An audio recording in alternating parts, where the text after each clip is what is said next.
going on, everybody? So I'm back once again to give you another movie review. This time around we're talking about the latest installment in the Fantastic Beasts series, Fantastic Beasts: The Crimes of Grindelwald.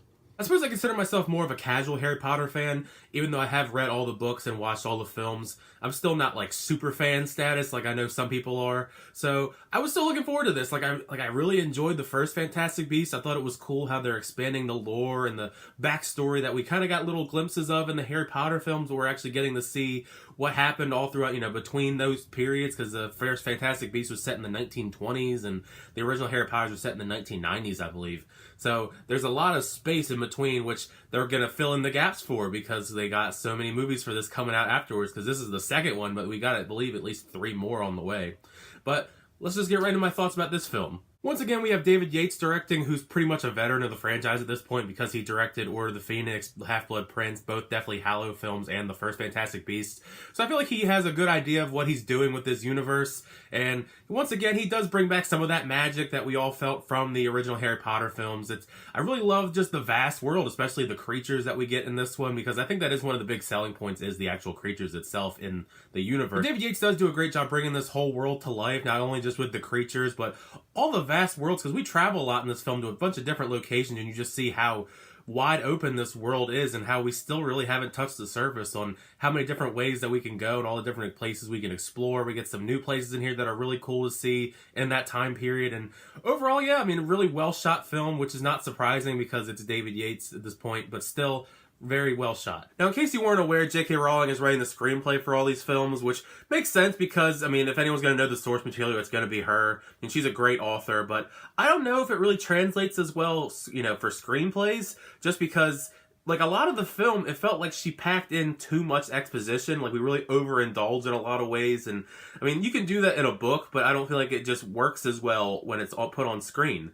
Like, there's a lot of exposition that I felt like it didn't need to be there. There's a lot of plot twists and just different subplots as well that just don't go anywhere for this film. Maybe they'll be explored in later films, which I'm sure some of them probably will, but I don't really feel like everything needed to be packed into this movie. Like, don't get me wrong, I was still invested in what I was seeing on screen, but I feel like you could have just saved some of that for a later entry or something along those lines. So maybe for the future installments, we just don't pack as much in. All of our returning cast members gave really good performances, like Newt, Tina, Kowalski, Queenie, and Credence and all them. Even if some of them have their roles reduced just because there's so many characters in this film and there's a lot of story wrapped around them, there wasn't a weak performance in the bunch. I still really love Eddie Redmayne as Newt Scamander with his awkward, fun kind of personality, and Kowalski and him kind of bounce off each other in fun and interesting ways. But I also really loved a lot of the new cast members, because you got Jude Law playing the young Albus Dumbledore. I don't know if it was just me, but he reminded me a lot more of the Richard Harris, the original Dumbledore that died after the first couple of films.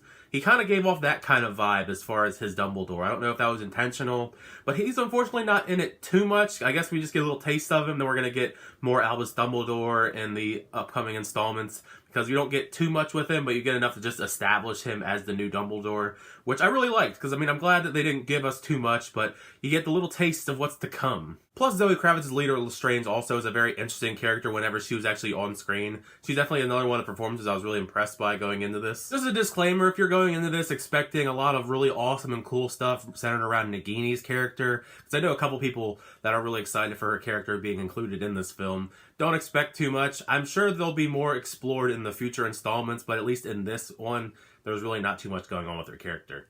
I know there is a fair bit of controversy around the casting of Johnny Depp as Grindelwald, which is warranted, but just performance-wise, I thought he did a really great job. I was really impressed with Johnny Depp in this. He's a very compelling, menacing foe, and of course, if you're a fan of the franchise, you kind of know where their story's heading with Grindelwald and all that, but even still, I'm really interested to see him in the future upcoming Fantastic Beasts films, just because he's such a good villain.